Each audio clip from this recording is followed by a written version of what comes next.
Hello everyone, welcome to the lecture series on R microcontroller and embedded systems. So today we are dealing with module number 3, lecture number 27. So myself, Professor Rohini Kollur, working as assistant professor in the department of EHC, KLS, VDIT, Adyar. So in the last lecture we have learnt about the different I/O subsystems, that is different sensors and actuators that can be connected in an embedded system. And also we have seen the working of each sensor, working of the actuator, what need to be connected. So after this we have the next content to be covered in this lecture, that is onboard communication interfaces. Onboard communication interfaces means all those devices will be there, or all the connection or all the data whatever we want to communicate on board, it should be done using this particular case. So when we do this, then we will be using different mechanisms via which we will be sending the data. So when we try to send this data, we will be using one or the other communication interfaces. So basically these communication interfaces are divided into two. One is called onboard and offboard communication interfaces. Onboard communication interface means everything will be there on the device or on the board. We need to just interconnect, or we need to just communicate between the two. Whereas the offboard communication interface is nothing but we will be using the other communication interfaces via which we will be talking to the external world.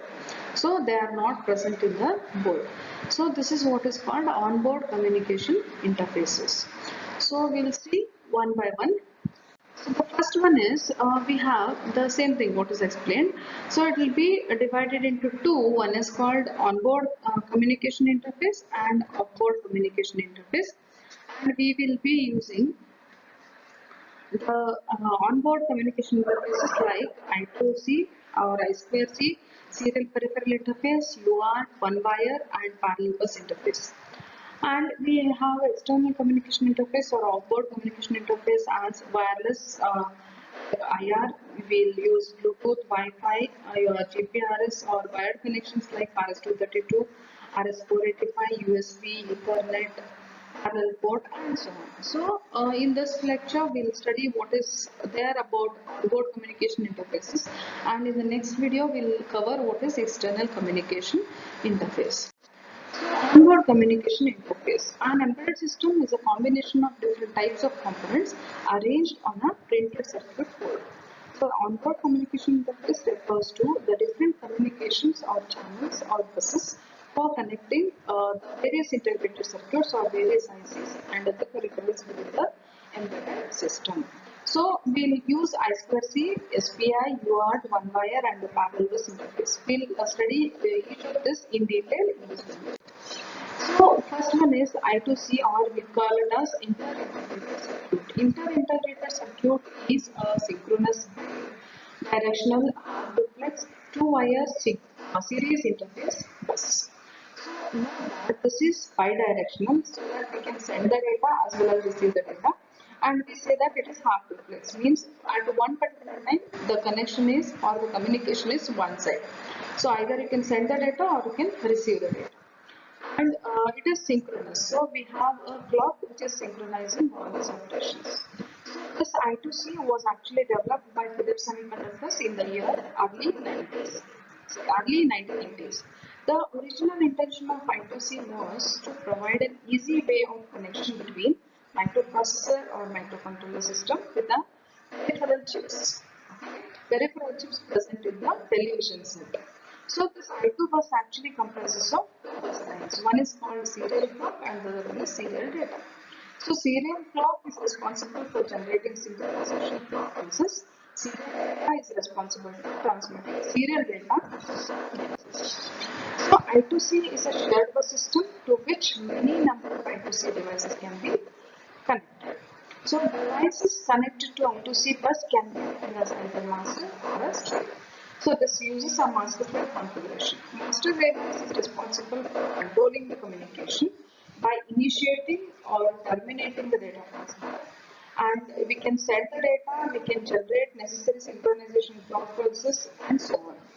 Whereas slave device, it will be waiting for the command from the master and it responds depending upon when it receives the commands. So master-slave devices can act as either a transmitter or a receiver, any one at one particular time. So regardless whether the master is acting as a transmitter or a receiver, the synchronization clock signal is generated by the master device only. So whenever you communicate, the synchronization pulse should be there, or the synchronization clock signal via SCL should be there. It should be generated by master device only. And the I2C allows multiple masters. You can have multiple masters connected to the same bus. So then we have your I2C bus, which is having one SCL line and one SDA line. SCL is a serial clock line, SDA is a serial data line. We can see that in this particular figure we have a microprocessor which is working as a master, and we have two slave devices. One slave two. This master device, whatever is connected, it is connected with the two lines, that is SDA and SCA. For SDA and SDA lines, whatever we have, these two are connected to VCC via pull-up resistors. So these are connected in such a way that by default the value is 1. So and we can see that the SCL and SDA line goes to the two slaves. Right?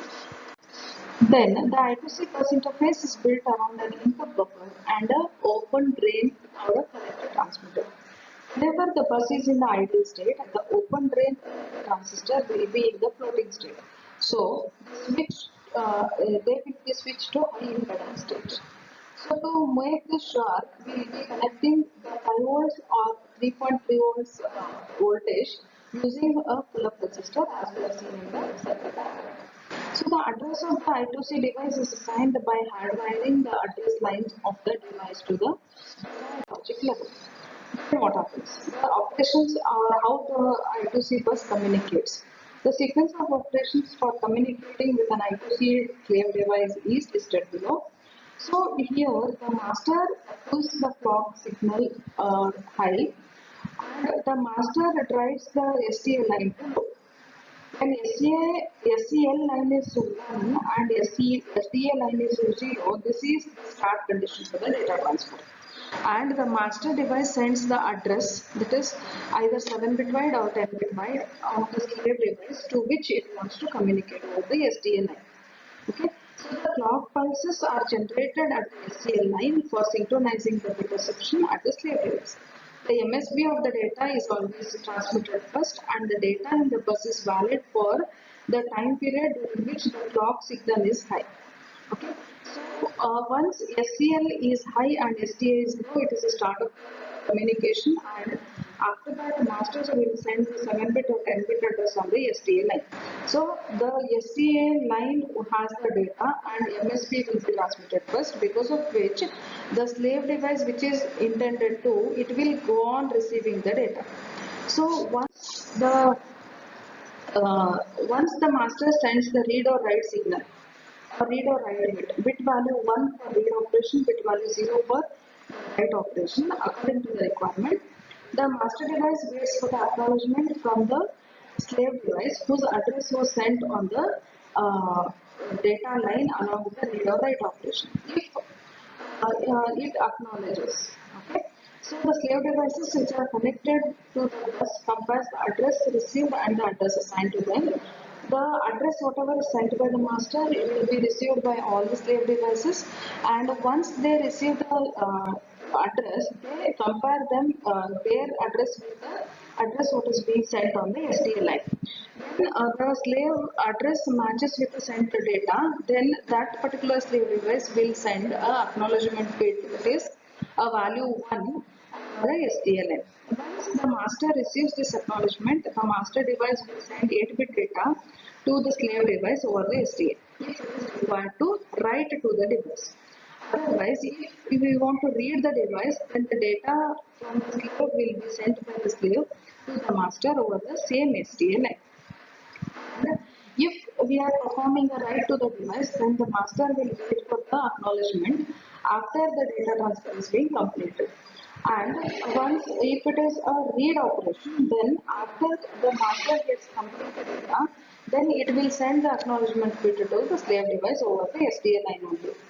So we can see that this is a hard to place because at one particular time either master can transmit or slave can transmit. Now the data transfer either read or write has been completed. Now we need to close the communication. So for that, master device will terminate the transfer by sending the SCL line 1 keeping SCL high. If you remember, in the last slide we discussed about the start condition. Start condition is SCL line is 1 and SDL line is 0. Whereas for the stop condition it will be SDL line 1, SCL line is also 1. Okay. So the I2C bus actually operates in the three modes. One is called standard mode, the next one is fast mode, and then high speed mode. All these modes are dependent upon the data rate or the speed whatever we have. If we want a data rate up to 100,000 kbps, sorry 100 kbps, then we will be selecting a standard mode. If we want the data to be 400 kbps fast, then it is a fast speed. And if it is 3.4 Mbps, then the mode is set to be high speed mode. Next communication device is a serial peripheral interface. In the serial peripheral interface, we will be using the SPI, which is a synchronous bidirectional full duplex 4-wire serial interface bus. So this is manufactured by the Motorola company, and always SPI is a single master and multiple save system.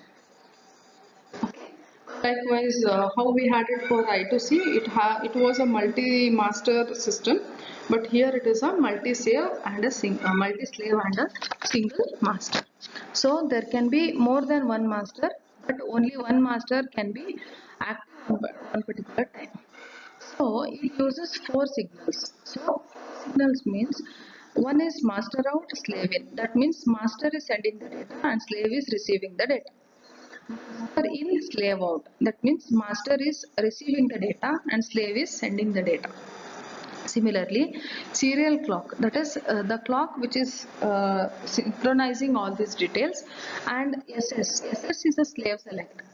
Select is a signal line used depending upon the number of slave select lines, and this slave select is an actually it is a active low signal. The serial peripheral interface. In the serial peripheral interface, you can see that this is a master, which is a microprocessor or a controller. We have two slaves connected, slave 1 and slave 2. And we said that there are four signals going out from the master. So, are going into the serial peripheral interface. It is master out, slave in, serial clock, and then master in, slave out. So, this all three are connected to this slave also, and we have a slave select 1 and slave select 2. The two are written with a bar indicating that the two are active signals. So this SS1 bar is connected to slave 1, SS2 bar is connected to slave 2. So depending upon which device I want to select for the communication, that signal will be going low. So this MISO master in, slave out, serial clock, master out, slave in. Master device is responsible for generating the clock signal because it is connected with a clock signal SCL. It selects the required slave device by asserting the corresponding slave device slave select signal. If I want SS1, that is slave device 1, then SS1 will be 0, otherwise SS2 will be 0. So the data outline master in, slave out of all the slave devices when not connected or when not selected will be at the high impedance slate. So whenever the serial data transmission happens, it is fully configurable. So SPI devices contain a set of registers for holding these configurations. The control register holds various configuration parameters like master or slave selection for the device, baud rate selection, and also clock signal control. The status register holds the status of the various conditions of the transmission and the reception. Then the display works on a principle of a shift register. That means the data will be shifted. The master and the slave devices contain a special shift register for the data to transmit or receive. The size of the shift register is device dependent, and normally it will be multiple. It will be 8-bit, 16-bit, 24-bit, and so on.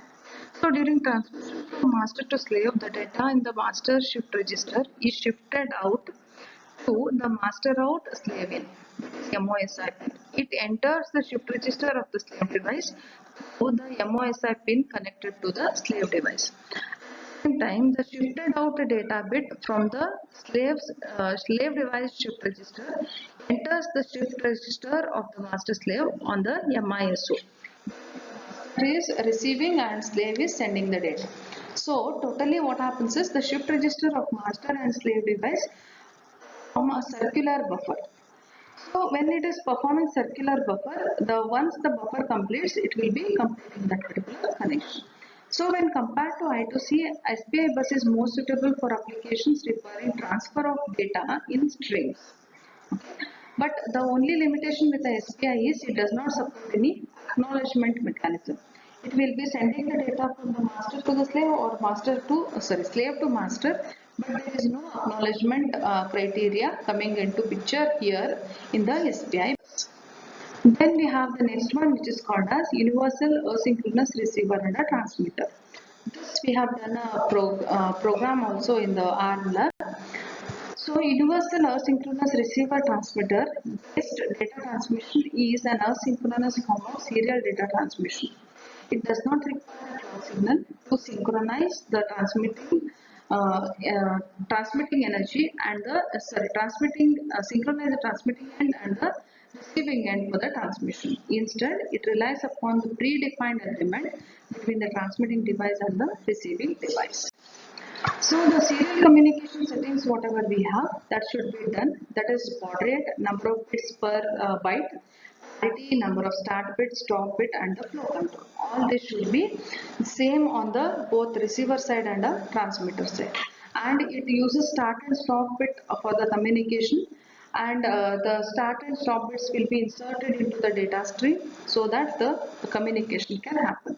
While sending the byte of data, start bit is added first, then the stop bit, and stop bit is added at the end, and between that we will be adding this byte of data. So the LSB of the data byte will be starting with the start bit.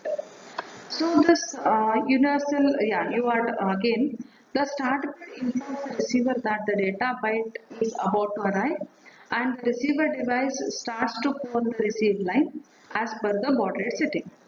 The receiver unit pulls the receiver line until half of the time slot is available for the bit. If parity is enabled for communication, the UART of the transmitting device adds a parity bit also. UART of the receiving device calculates the parity of the bits received and compares it with a parity bit what is calculated for the present data, and it will be matching the two. If it is same, then it will accept the data, otherwise it will discard the data. Then the UART of the receiving device discards the start and the parity bit received and converts it into a received bit serial data to output. So this is what is the conversion. After this, for proper communication, the transmit line of the sending device should be connected to receive line of the receiving device, and the receiving line of the sending device should be connected to the transmitting line of the second device.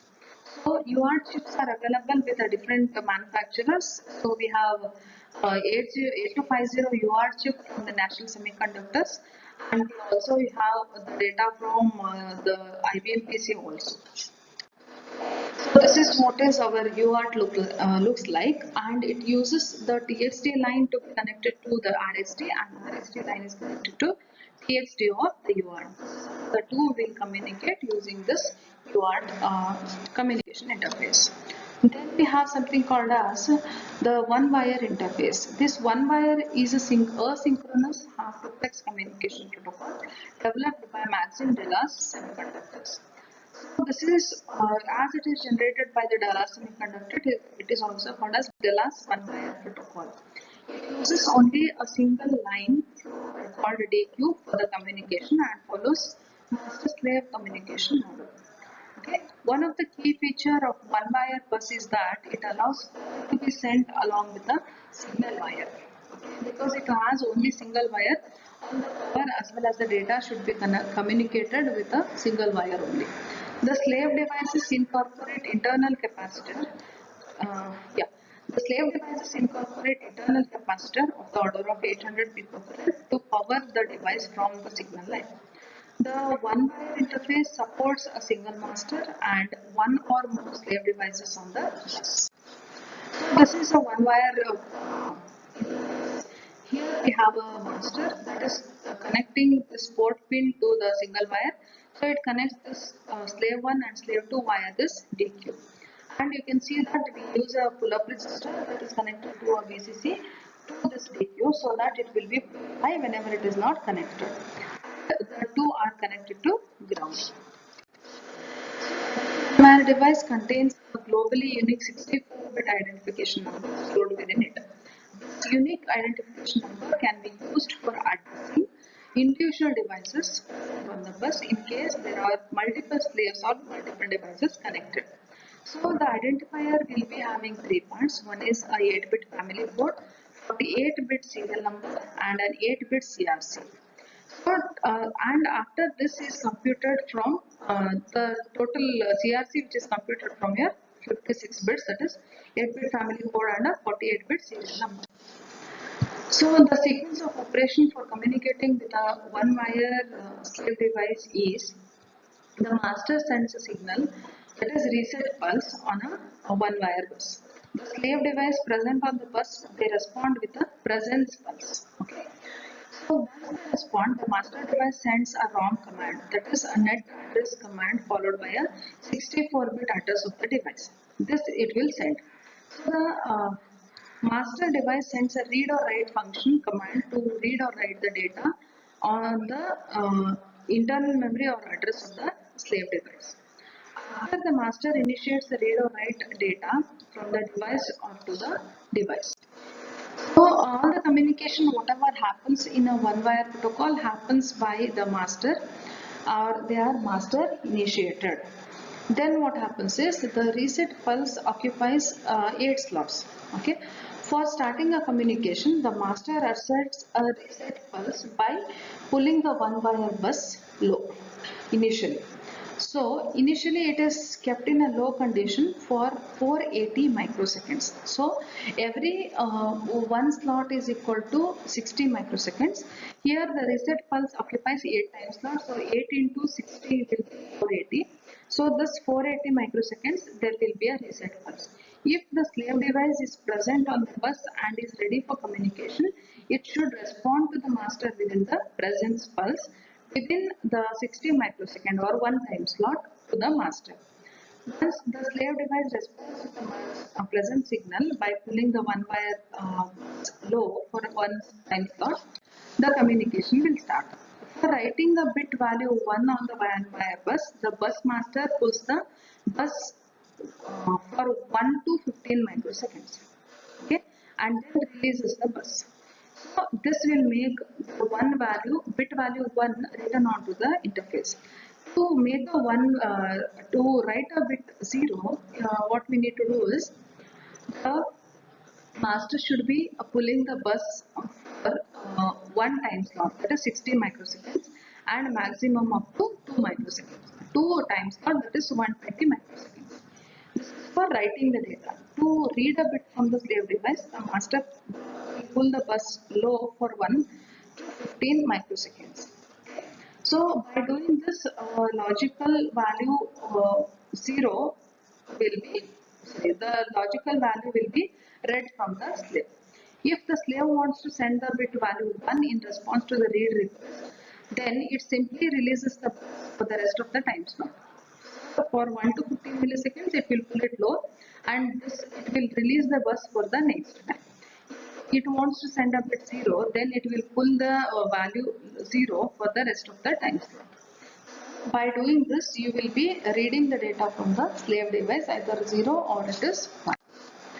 Next type of interface is parallel interface. The onboard parallel interface is normally used for communicating with peripheral devices which are memory mapped to the host of the system. The host processor or controller of an embedded system contains a parallel bus and the device which supports parallel bus that can directly connect into the bus system.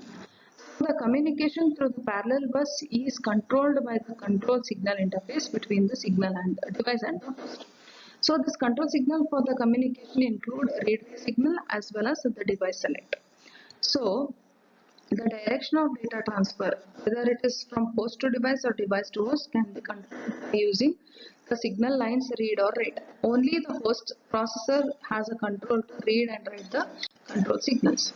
So the device is normally a memory map to the host processor and it will be having a range of address assigned to it. An address decoder circuit is used for generating a chip select signal for the device. When the address selected by the processor is within the range assigned for the device, the decoder circuit activates and the chip select signal is becoming active. Processor then can give you a read a signal or a write signal from or to the device so that you can activate the read bar or a write bar.